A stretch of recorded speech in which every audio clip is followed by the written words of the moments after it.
Hi guys, I'm back again. This car is now complete.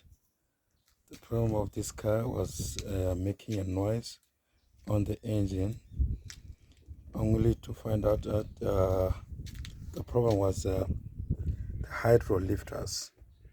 So I've changed the hydro lifters, and another thing was tension. I've changed also the tension.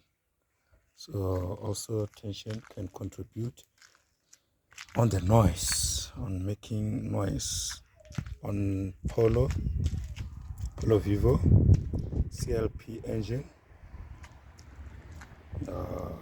Yes, as you remember, I did show you the video.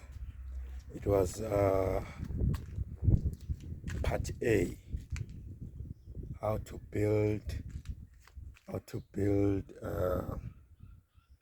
rebuild engine for polo view. Yes, so this car is now complete.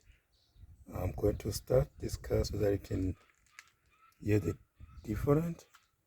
It was making a bad noise. It was a bad noise actually.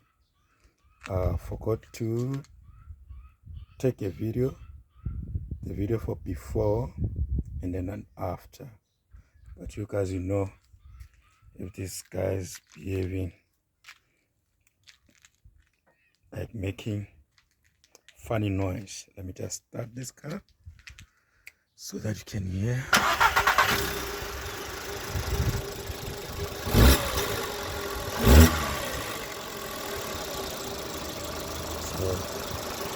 So now car is idling normally. 1.4 I CLP engine. All right.